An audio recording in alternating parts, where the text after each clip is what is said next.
We're going to start with some information about transitioning from school to summer and how to structure your summer days. Then we'll discuss the idea of learning themes and give you some examples. And we'll also take a look at some sage advice from our middle school students, and we'll finish up with some time for questions and answers. So summer is all about a change of pace, a chance to have a break from overscheduled days, and really a time to explore the world around you. So we suggest talking as a family and creating a wish list of activities that you would all like to try. Perhaps create a family bucket list of places you'd like to visit or experiences you would all like to have. During the school year, one of the strongest aspects of good classroom management is having well-established routines.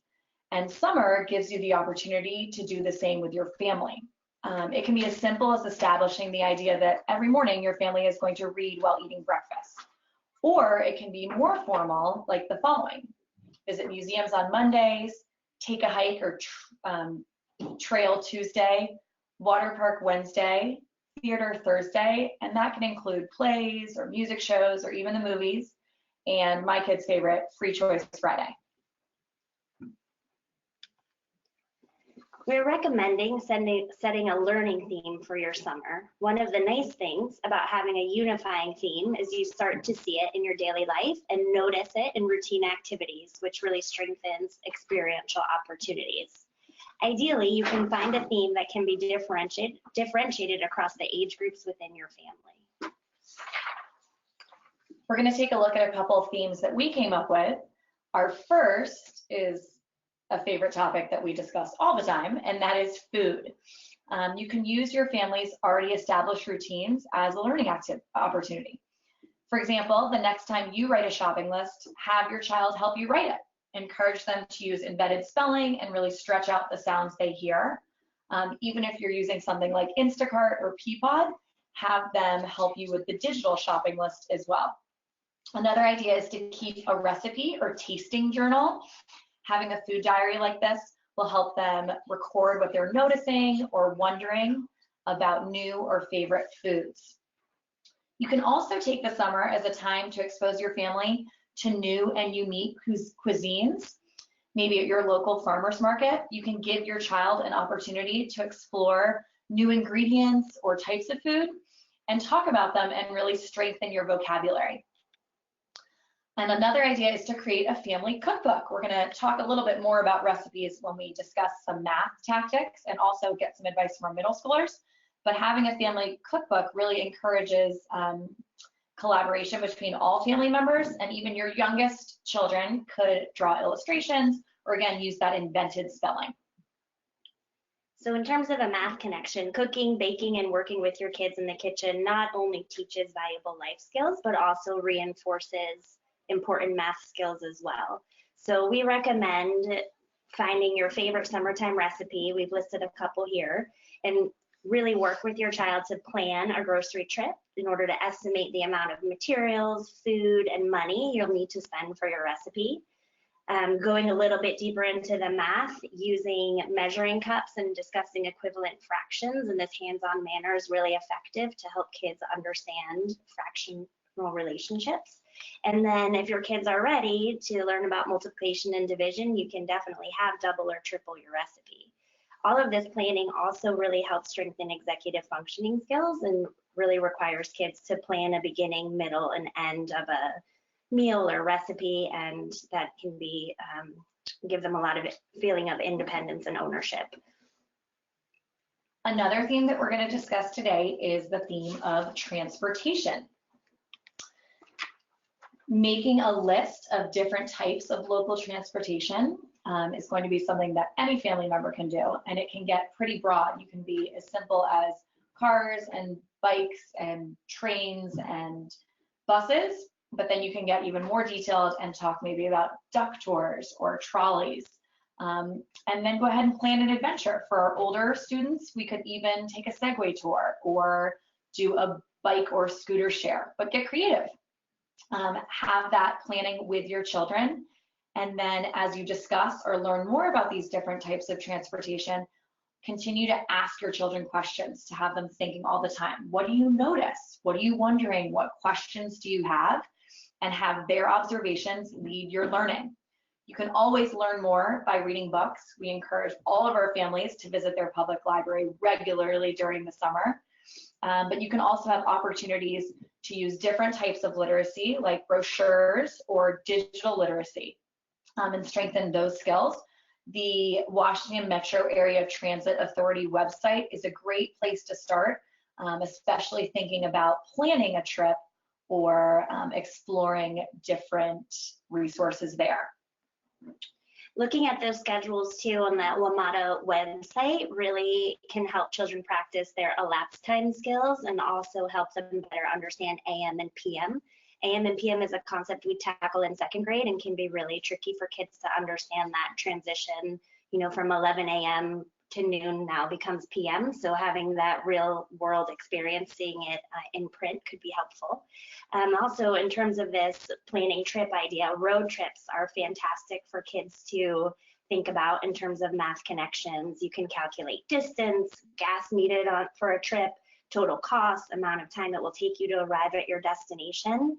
I think it could be fun to think about speed limit. So if it's 65 miles per hour on the road, how far will we go in about 2 to 3 hours?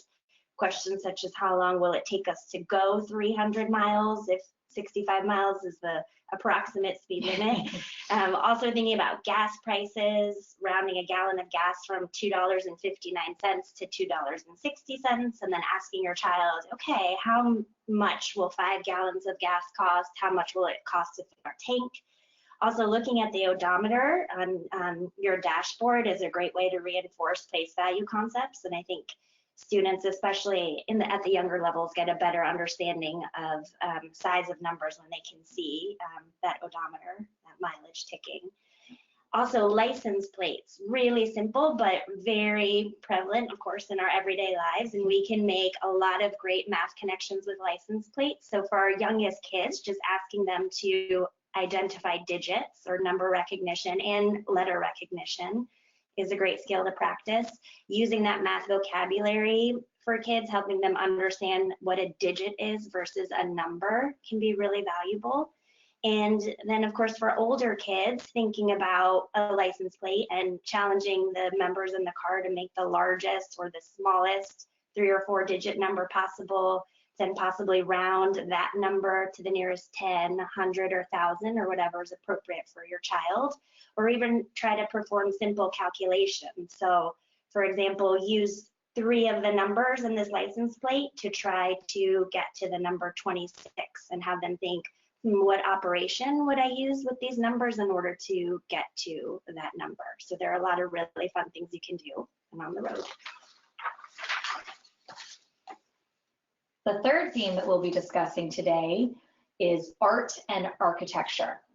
Living in this great city, we are so fortunate to have so many diverse monuments right in our backyard.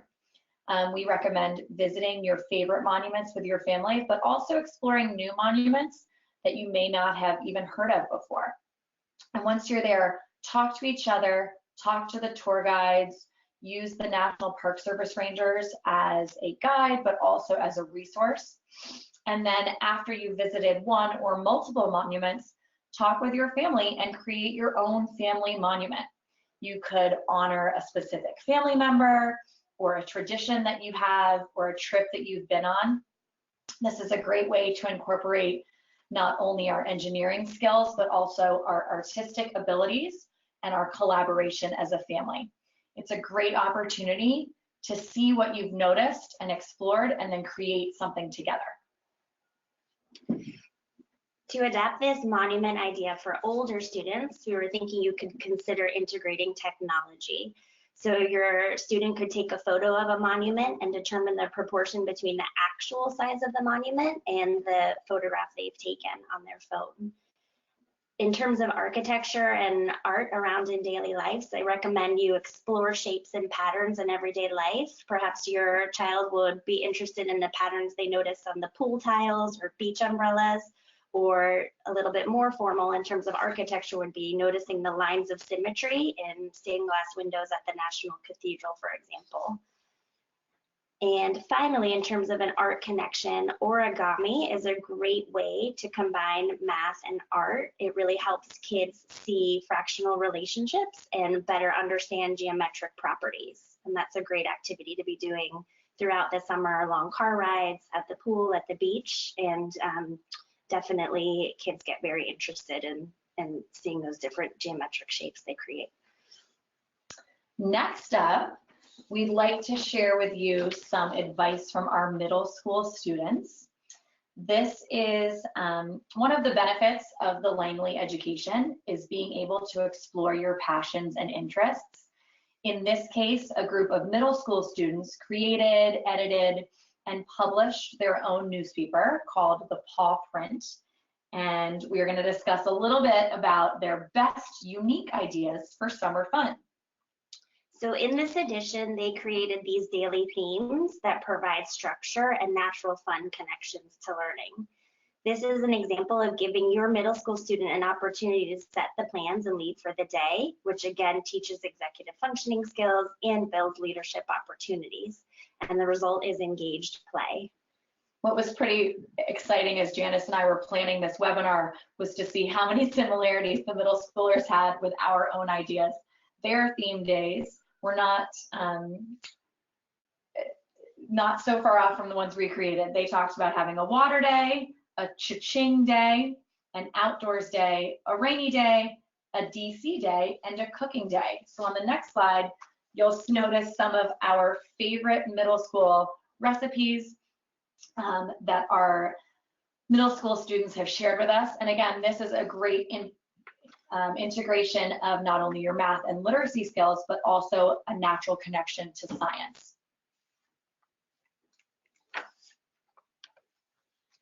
So we'll give you a moment just to read this quote. And we have found that students who have been engaged in more informal and natural learning experiences have stronger critical thinking and problem-solving skills. They're more motivated and make deeper and natural connections to classroom learning. So our message is to keep the activities light and look for teachable moments throughout your summer. This slide has a list of resources that cover a variety of topics. And these, along with the entire presentation, will be available on our website to revisit. We can go through a little bit about each one. So bedtime math is a great read aloud that really makes math part of your daily routine. So there are a series of 3 books that essentially have really simple daily connections. And the great thing is it reaches a variety of age levels. So there will be, for example, a picture to look at and then a short story or connection that goes along with that picture. Then it gives you suggested questions for your youngest child all the way up through older children. Kids Playbox is just a website that has ideas for dramatic play, primarily in our primary school. We do a lot of learning through dramatic play. It builds oral vocabulary and those experiential learning as well. The PBS Kids Design Squad has games and apps and specific design sections that really link nicely to our art and architecture theme. And Steve Spangler Science will give you a database of experiments that you can search by topic.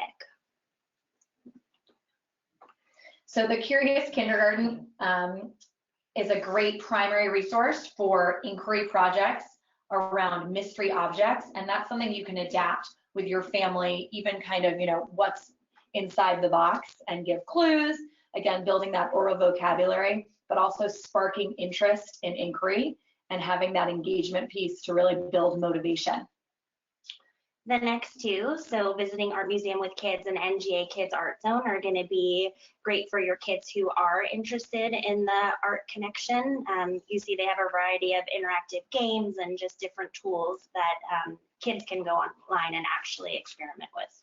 And number 6, the Visiting Art Museums link also has games that you can play on the fly as you're at a museum with your kids, specifically, one of the examples that we use in our family is kind of an I Spy game within one piece of artwork. And it's always great to see what one family member will notice and that another did not. Number 8, Imagination Soup is one of my favorite literacy blogs that I use regularly as a reading specialist. This woman is a mom and teacher, and she has really great book lists that she keeps updated by age and topic. It's also where I do my holiday shopping. She has some fantastic learning games. I don't know if my kids love that as much as I do, but they're great recommendations. Then number 9, helping your child learn mathematics is actually a great reference guide for things you can do in home every day. So they have suggestions for things to do in your kitchen, things to do while in the grocery store that really connect math to daily life. And then finally, we put number 10, the National Museum of Mathematics on there. It is a museum that is in New York City, I believe, on the Lower East Side. And I have not yet had a chance to visit myself, but I wanted to put that on there for any of you who would be visiting the city this summer to definitely explore. And on the right-hand side of the slide, you will see the breakdown of what our Langley families will be receiving in support of our summer learning.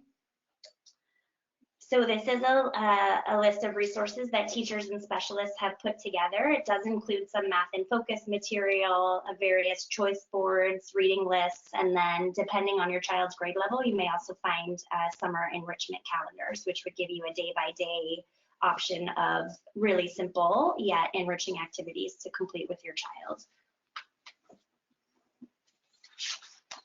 So we hope that this has put you in the mood for summer.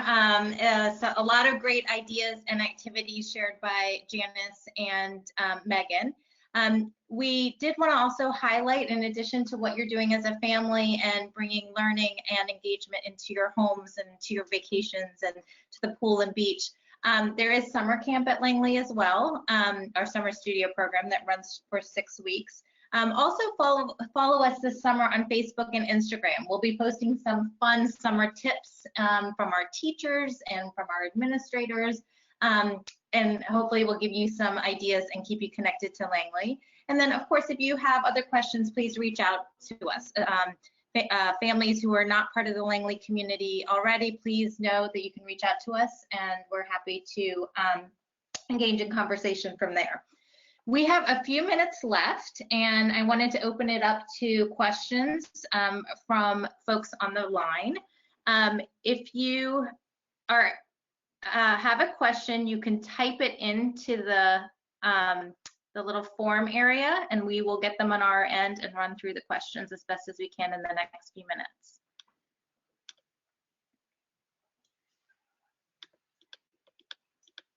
So we've got a couple questions coming in, so let's go ahead and get started. The first question is popping up. It says, I've seen skill workbooks at stores like Target. Are these something worth purchasing? So this is actually a question that we get a lot, especially in the summertime. And depending on your child's interest level and engagement with these materials, again, our primary focus, based not only on our philosophy, but also on our program, is to have inquiry-based learning and experiential experiences, experiential learning. And so if a workbook is going to be something that is going to give your child stress or is going to become a battle, we say it's not worth it. We really want you to find learning opportunities throughout your day. And we don't want you to, what we say, kill it and drill it, that we really want to keep it fresh by practicing the skills they've learned throughout the year in more natural, teachable ways. Okay, so next question is, I have a kindergartner and a 4th grader. Do you have suggestions as how to get them both involved in some of these activities in a way that keeps them both interested? We touched on this a little bit, thinking about our middle schoolers, having them plan the activities, but I think you could also engage your 4th grader as part of the cruise director or camp director and have them just come up with opportunities for learning and plan the days together. Maybe encourage them to use that format of Museum Monday or Trail Tuesday and have them create those bucket lists together and think about how they can help their younger sibling do the learning. There are a lot of ways to differentiate some of these themes across ages. So finding a theme that they're both interested would be where I would say to start, and then go from there thinking about activities that can be tailored to either or both of your children.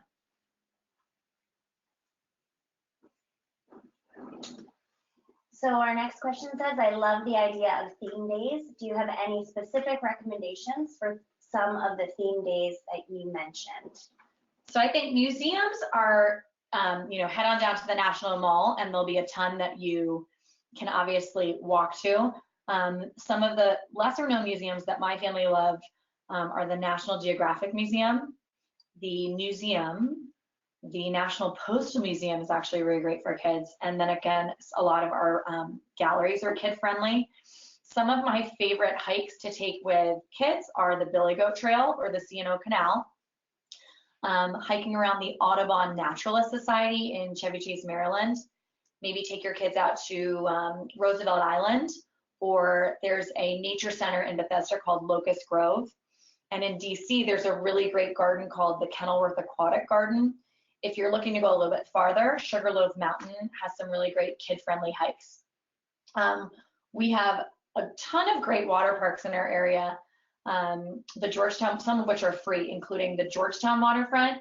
I would say bring splash clothes, maybe not full swimsuits. Same with Yards Park down near Nat Stadium. And then there are also, through the Arlington County Park Association, there are some water parks at some of the local pools, like Ocean Dunes or Great Waves. And there's a really great spray ground in Alexandria called Special Harbor.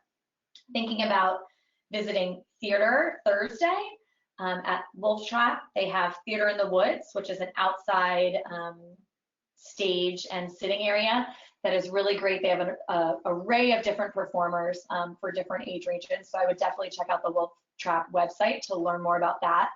In Glen Echo, Maryland, Adventure Theater is right there at Glen Echo Park, and they also have a puppet theater there. And then in downtown Bethesda, Imagination Stage always puts on really good kid-friendly presentations.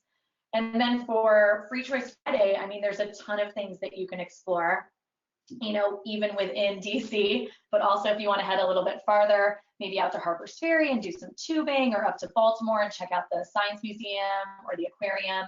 There's also a great kids museum there called Port Discovery. Speaking of children's museums, you've probably heard, or if you haven't, surprise, the National Children's Museum is coming back to DC, opening in November. So definitely put that on your calendars. I think it's gonna be really special. So here's another question. Swimming is a big part of our summer, and most days our backyard pool is the play piece of choice for our kids and local neighbors. Do you have any suggestions to help create some learning and structure during some of this time? Well, we mentioned this a little bit in our presentation, but looking for patterns and shapes in the pool is actually really fun for kids. So looking for patterns on towels, beach umbrellas, things like that. I also think a lot about estimation when I'm thinking about making natural math connections. So looking at a space, maybe looking at a pool and thinking, how many people could we safely fit inside this pool?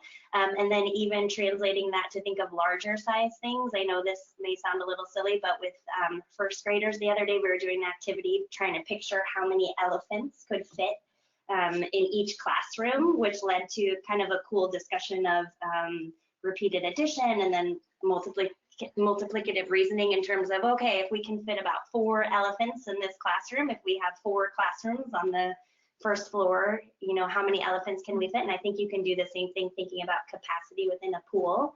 We're also talking about, for younger kids, just filling up buckets with different containers or different size containers of water, gives them another frame of reference for capacity and things like that. But honestly, estimation is really, I think, a mathematical theme that you can use across the board all the time. Just thinking, I wonder how long it's going to take for Johnny to swim a lap across the pool. So thinking about estimation in terms of time and amount is really powerful. Using the pool as a theme is also a great opportunity. for your children to create and kind of engineering and design kind of their dream pool. And again, just sparking creativity in that realm.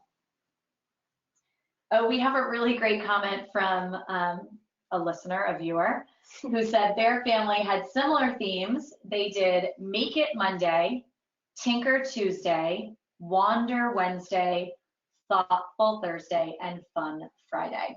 Thank you for sharing.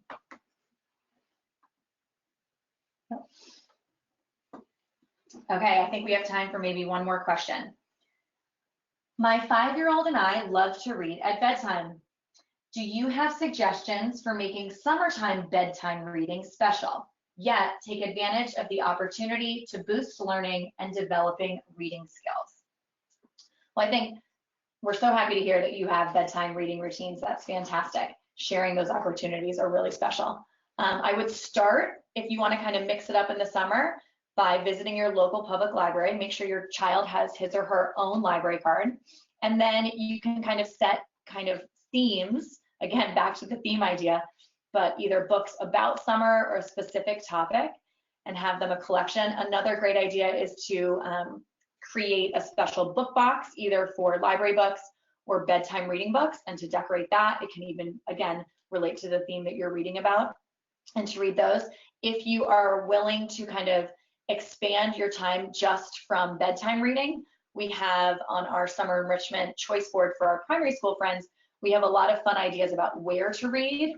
I know some of our students love to read in the bathtub without any water, or under tables, or around, again, taking advantage of the warmer weather, finding cozy and comfortable spots in your yard or outside your house where you can do some of that reading as well.